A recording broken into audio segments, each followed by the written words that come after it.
Pemilih, jumpa lagi di Orasi Obrolan Demokrasi. Jadi bertepatan dengan hari ini, di Hari Kartini di tahun 2022, kita akan berbincang-bincang sedikit mengenai Hari Kartini dengan tema Kartono Bicara Kartini. Jadi hari ini tidak dengan Kartini yang kita bicara, tapi kita ingin melihat bagaimana sebenarnya pandangan para Kartono terhadap Kartini di era demokrasi saat ini. Jadi kita sudah kedatangan dua pembicara kita pada hari ini. Selamat pagi. Oke, bersama Pak Gung Yusa dan juga Pak Nur Sodik. Hari ini kita akan berbincang-bincang mengenai peranan perempuan di bidang politik, hukum, dan juga dalam khususnya demokrasi di Indonesia, seperti itu ya. Nah, sebelumnya kita ingin meminta pendapat dari narasumber kita pada hari ini. Mungkin boleh dari Pak Gung dulu. Sebenarnya menurut Pak Gung sendiri, bagaimana sih peranan perempuan dalam politik ya, khususnya di Indonesia? Terima kasih Dwi, saya izin buka masker. Jadi di Hari Kartini ini kami sebagai Kartono sekarang ini, jadi banyak di antara kita yang bicara tentang perempuan itu dari perspektif perempuannya sendiri. Kita ingin di KPU Kabupaten Badung secara objektif menilai bahwa peran perempuan dalam politik praktis di era demokrasi seperti sekarang ini, apakah memang ruang-ruang yang dibuka itu sudah cukup bagi kaum perempuan mengeksplor kemampuannya, mengeksplor kualitas dirinya, dan apakah partai politik sebagai wadah bernaungnya politisi itu memberikan ruang yang cukup. Nah, pandangan saya secara pribadi, kadang-kadang perempuan itu masih diberikan ruang secara formal, tetapi di dalam faktanya sering sekali dikebiri persoalan-persoalan, misalnya kesempatan dia untuk tampil, atau bahkan yang sebetulnya punya kemampuan tampil itu dengan berbagai cara-cara politis memang disingkirkan dalam tanda kutip, yang diberikan ruang justru yang kemampuan politisnya itu di bawah rata-rata kaum pria. Nah, ini menyebabkan para perempuan politisi kita tidak bisa optimal dalam rangka mengeksplor kemampuannya, mengeksplor kualitas diri dalam kaitan pengambilan kebijakan, memperjuangkan hak-hak perempuan dan perlindungan kepada perempuan. Nah, di sini masih sering hegemoni laki-laki muncul karena pola-pola politik kita di saat ini masih mengedepankan pola formalitas. Jadi belum kepada faktual, apakah misalnya Dwi menjadi politisi nanti karena kemampuannya dinilai lalu ditampilkan, atau memang karena ada sesuatu harus dipenuhi persyaratan formalnya maka diambil orang yang belum punya kemampuan yang cukup di bidang itu. Jadi secara politis di situ kelemahan kita bersama, bukan hanya kaum perempuan, bagaimana mempolakan ke depan bahwa antara laki-laki dan perempuan itu memang setara. Jadi kalau menurut saya justru diberikan kuota 30% itu bukan sebuah kesetaraan. Mestinya kita tarung bebas saja dengan catatan memang yang kualitasnya mumpuni di bidang politik ditampilkan di bidang politik. Saya kira itu. Oke, berarti di sini memang masih ada sedikit jarak ya. Ada juga perbedaan mungkin dari pandangan, tetap masih para laki-laki itu yang memegang peranan khususnya di bidang politik. Betul. Ya, ada hegemoni di situ. Yes. Untuk Pak Nur Sodik mungkin ada tanggapan sedikit dari tanggapan pribadi Pak Nur Sodik. Bagaimana sih sebenarnya peran perempuan ini di bidang sosial politik khususnya di era-era demokrasi seperti saat ini? Oke, baik, terima kasih dulu ya. Saya izin buka masker dulu. Ya, baik, terima kasih. Om Swastiastu. Oke, selamat pagi, selamat bahagia, semoga sejahtera. Terima kasih Dwi, pada hari ini kita bisa ketemu di RPP KPU Kabupaten Badung, dan pada hari ini kita melakukan diskusi ya yang berkaitan dengan masalah tepatnya pada tanggal 21 April tahun 2002 kita ini adalah ketepatan dengan hari Kartini ya. Hari Kartini, yang mana hari Kartini itu sebenarnya lahir di 1879. Nah, dari aspek hukumnya doktrinalnya sekaligus landasan konstitusi itu ya. Saya melihat, nanti saya baca dulu biar tidak salah.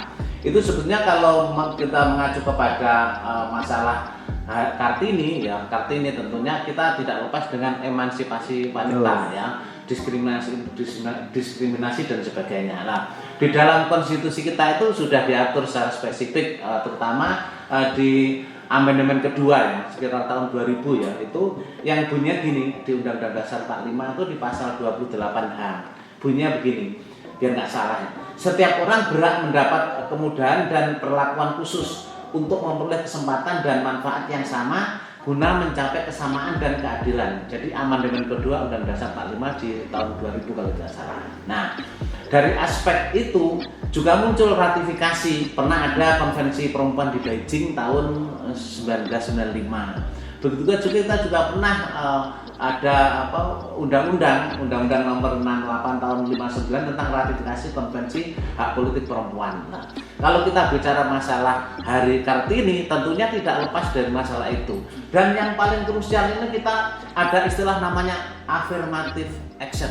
Ya, jadi tindakan afirmasi yang mana apa itu afirmasi action itu adalah tindakan afirmatif adalah kebijakan yang diambil dengan tujuan ya, agar kelompok atau golongan tertentu memperoleh peluang yang sama. Artinya apa?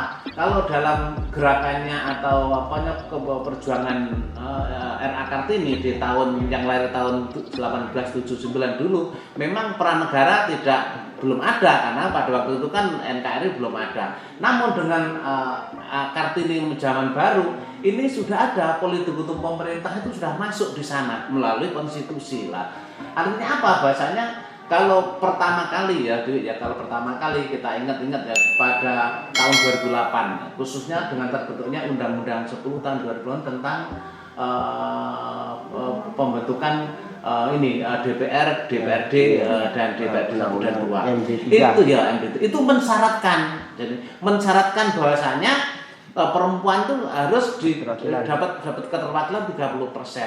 Artinya apa? Bahwasanya pada zaman zaman Kartini sekarang itu peran negara itu politik hukum negara itu amat sangat krusial. Bahkan kalau kita mengacu pada ketentuan itu ya tentunya peran wanita yang sekarang harus lebih maksimal ya, karena memang negara sudah ikut andil berdasarkan politik hukum pemerintah, termasuk juga tidak hanya di dalam undang-undang yang lama itu. Kalau sekarang Undang-Undang 10 2008 itu kan menjadi Undang-Undang 7 tahun 2017 tentang pemilu. Bahkan di Undang-Undang 7 2011 tentang pemilu juga diatur. Apalagi juga di Undang-Undang 10 2016 tentang pemilihan. Bahkan di Undang-Undang partai politik juga diatur demikian. Artinya apa? Bahasanya peran ya kesetaraan dan sebagainya itu sudah melibatkan peran pemerintah melalui politik hukumnya. Demikian sekilas itu ya. Nah, jadi itu dia tadi teman pemilih, kita sudah dengarkan bahwasannya ada hukum yang mengatur sebanyak 30% ya keikutsertaan perempuan dalam dunia politik begitu ya. Jadi sebenarnya dari hukum dan konstitusi yang berlaku itu kita sudah tahu bahwasannya perempuan sudah dipandang untuk mendapatkan kesetaraan gender dan perlakuan yang sama ya antara laki-laki dan perempuan di dunia politik. Nah, bicara tentang kesetaraan gender dan juga tadi kuota 30% itu menurut Bapak-bapak khususnya Pak Gung Yusa dan juga Pak Nur Sodik ini sebenarnya apakah ruang politik saat ini yang berlaku sekarang itu sudah mewakili dari suara perempuan sebanyak 30% khususnya di Kabupaten Badung? Ya. Kalau kita lihat komposisi DPR di Badung itu dia sudah melebihi komposisi nasional. Dari 40 kursi yang disiapkan untuk DPRD Kabupaten Badung, 9 diantaranya diisi perempuan. Namun demikian dari segi kebijakan yang diciptakan, yang ditimbulkan oleh komposisi ini, kita melihat atau kita masih mendorong bersama supaya kebijakan-kebijakan yang tercipta itu dalam rangka perlindungan kepada ibu dan anak, perlindungan kepada perempuan, lalu memotivasi kaum perempuan untuk terlibat aktif di dalam setiap kegiatan pemerintahan, sosial, politik, bahkan kepemiluan itu masih menjadi tugas kita bersama. Artinya apa? Kita harus mendorong teman-teman kita selaku wakil rakyat di Dewan membuat sebuah kebijakan, menciptakan regulasi di tingkat pemerintahan kabupaten agar peran perempuan itu tidak menjadi dikebiri atau dimarginalkan oleh hegemoni kebijakan sebelumnya atau kebijakan yang lebih mengedepankan pola-pola saat ini. Apa itu pola saat ini, di mana kegiatan politik itu sangat kental dengan nuansa misalnya 3U, otot, ongkos sama orang. Jadi kalau semuanya itu bisa berpikir lebih jernih, maka yang akan muncul adalah pemimpin politik yang memang punya kemampuan, punya kapasitas. Tidak semata-mata orang yang punya massa, orang kemudian punya otot, punya kekuatan, kemudian punya uang, itu saja yang akan muncul ongkosnya. Jadi kalau seperti itu maka downgrade atau degradasi moral politik kita itu akan semakin parah. Nah, ini yang menjadi tugas kita bersama. Dwi selaku Kartini masa kini nanti juga bisa menyebarkan pola-pola itu, bahwa oh tidak, politik tidak hanya bicara itu, tapi politik itu bicara kualitas, bicara pola berpikir, bagaimana melihat persoalan kemasyarakatan, lalu dibuat kebijakan yang bisa menyelesaikan persoalan-persoalan itu. Ini tugas kita bersama. Saya yakin kita semua di dalam Hari Kartini ini, kami selaku kaum Kartono memberikan dorongan yang kuat, ucapan menyambut Hari Kartini dengan tentu semangat Kartini menjadi semangat ibu-ibu sekarang, semangat para Kartini sekarang, muda maupun dewasa, untuk lebih mengeksplor kemampuannya, baik itu di pemerintahan, di swasta, di bisnis, karir dan sebagainya. Jadi perempuan tidak lagi merasa menjadi orang rumahan dalam tanda kutip. Saya menjadi perempuan harus bisa berbagi waktu, menjadi meniti karir, mencapai prestasi juga untuk di rumah. Jadi bapak-bapak juga harus begitu. Jadi tidak membiarkan para ibunya sendiri di rumah, karena kegiatan di rumah itu dewasa ini sudah menjadi kegiatan kita bersama. Jadi bapak pun tidak malu lagi melaksanakan kegiatan-kegiatan di rumah tangga. Saya kira itu. Jadi karena waktunya juga tidak terlalu banyak, mungkin di kesempatan itu yang bisa saya sampaikan. Ke depan mungkin ada kesempatan lain kita lebih berbincang lagi, mungkin diskusinya kita bisa perluas sehingga ada pointer-pointer penting yang bisa masuk kepada teman-teman kita di dewan, di eksekutif juga, dalam rangka percepatan nilai-nilai kesetaraan gender ini menjadi kebijakan publik. Saya kira itu. Kalau misalkan di pandangan Pak Nur Sodik ini kan dari Divisi Hukum Pengawasan ya, sebenarnya dari tadi kan dikatakan perlu adanya pengawasan, bahwasannya supaya yang menjadi anggota dewan dan lain sebagainya itu adalah orang-orang yang memang memiliki kemampuan yang mumpuni ya, begitu ya. Kalau misalkan dari pengawasan di Divisi Hukum Pengawasan itu, apakah ada poin-poin tersendiri yang menjadikan bahwa perempuan itu punya tempat loh di sini, diawasi nggak sih yang seperti itu? Ya, begini tuh, ini kita Kartono bicara, Kartono bicara Kartini yang tadi menarik apa yang ditanyain dari Dwi, sekaligus yang sudah saya sampaikan dari awal ya, bahwasanya begini, ada namanya zipper system ya. Zipper system itu begini, 3-1, jadi dua laki-laki, 1 perempuan. Ini diatur dalam Undang-Undang 7 tahun 17 tentang tentang pencalonan di DPR, sampai sekarang masih berlaku.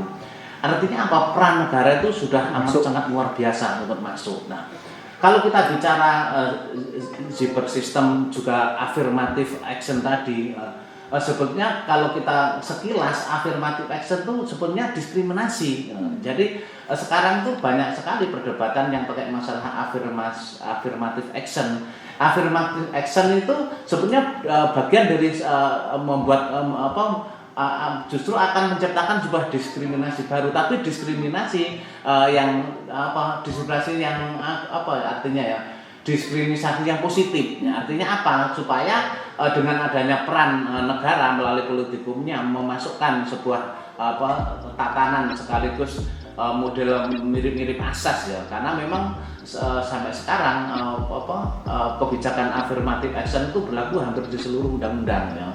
Jadi tidak hanya Undang 17, Undang-Undang tentang partai politik, Undang-Undang 10 dan bahkan ada segala aspek undang-undang itu selalu masukkan affirmative action. Artinya apa? Ini luar biasa.